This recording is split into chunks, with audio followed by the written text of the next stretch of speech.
Hey, Sistas fans, it's Tierney. I'm back.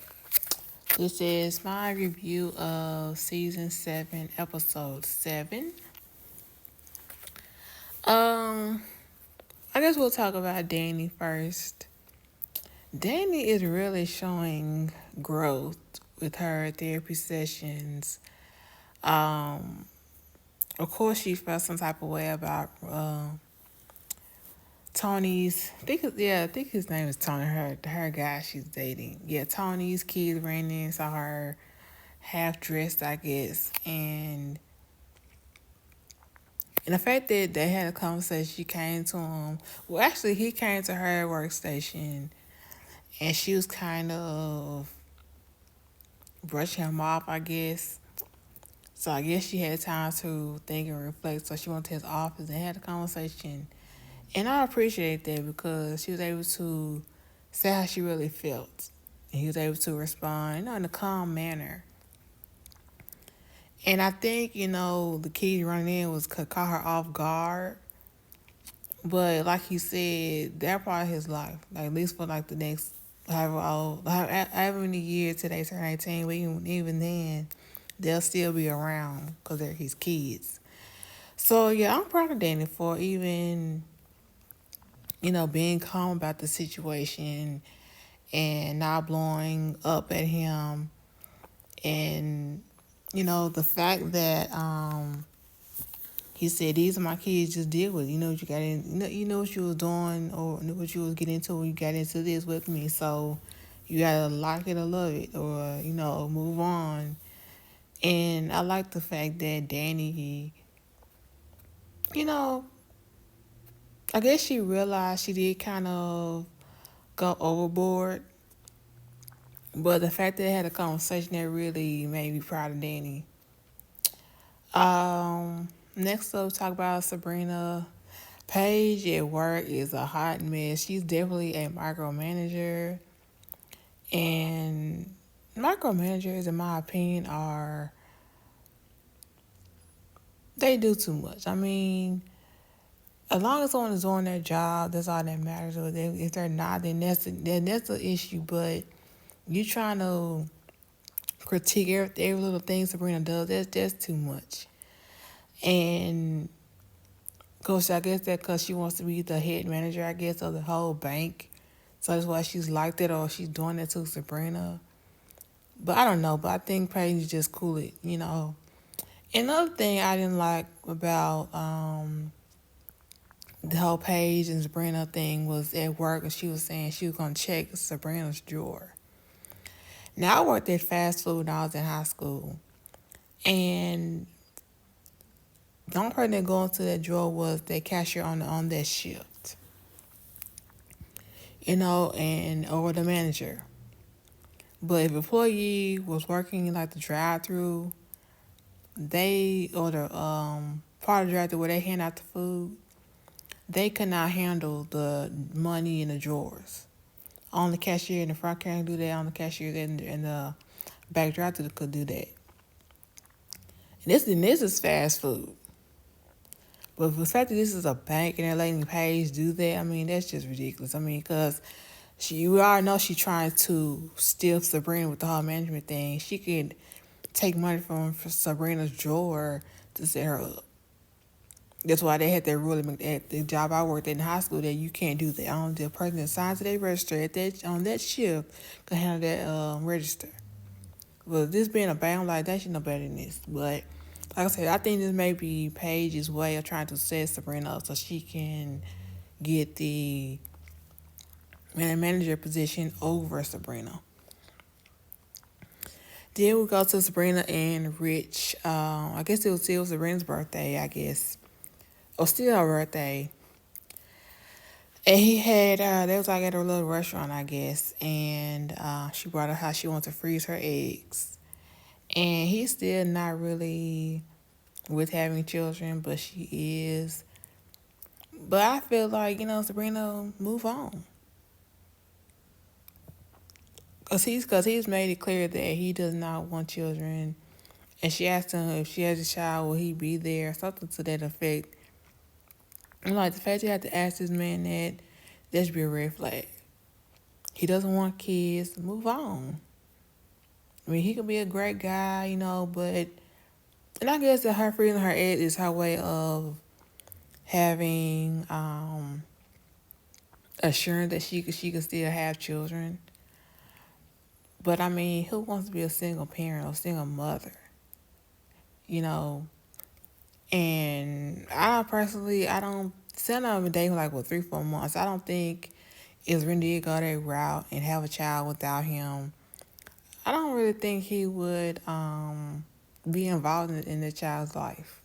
Because the first one, it won't be his child, and he already said he doesn't want children. So it's like, Sabrina, like, why are you even pressing this issue with this man? Oh, now let's get to Andy. Oh, gosh. So Gary concocted that story with a young teenage, I think a young white girl or something like that, to basically set Jordan up to not become, think of mayor of Atlanta. And so of course we as viewers know that it's a lie, but Andy does not know that. No one else, no one really knows except for Gary and whoever he hired to concoct this story against Jordan. And my thing is this, Gary, you have a pregnant fiance.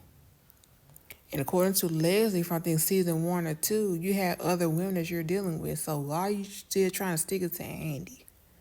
I mean, move on with your pregnant fiance. I mean, I'm not really understanding why Gary is just so hell bent on screwing everybody over and messing up everyone's life. And the fact that he doesn't even like hate him because he around here kissing Hayden's wife, Tamira. I'm like, Gary, what are you doing, dude? I don't know because he's on drugs. He's just acting crazy or acting unhinged. But Gary is a hot mess. He need to get somewhere to sit down. He need to go to like a mental institution or something because he's acting crazy. And and what made me mad about Andy is the fact that she does not want to talk to Jordan about this. He's calling her all that day. She don't want to talk to him. She's ignoring his phone calls. But when Gary has done something, you heard him talk to him. And hear what he got to say, hear him out. But when it comes to Jordan, who's a better guy, you give him the cold shoulder. I mean, like I said, she doesn't know that this is all a lie, but still, I mean, at least hear the man out. Because Gary has put you in a situation where your life was in danger, you got stranded in the country, but you still dealing with Gary. Then you didn't cut him off and ignore his phone calls all day. I mean, and just get a hold of herself at this point. And here, Jordan out. I mean, I feel.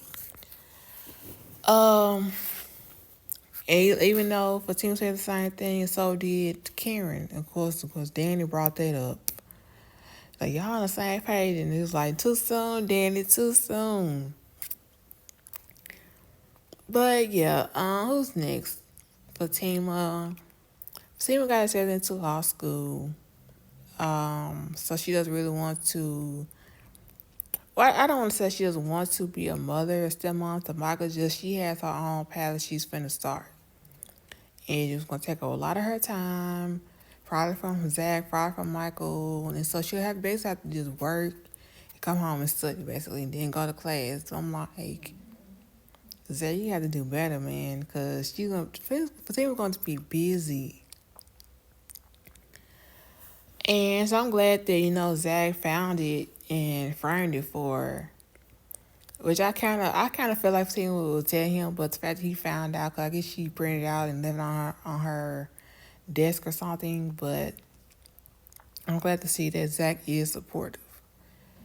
Now, will he still be supportive once he realizes that he has to do most of the leg work with Michael? Because Fatima's going to be studying and going to class and then going to work. So we'll have to see about that. Karen still at her she keeps saying that it's slow. She's not really getting many customers, but apparently Pam's product is blowing up. And I don't really think Pam should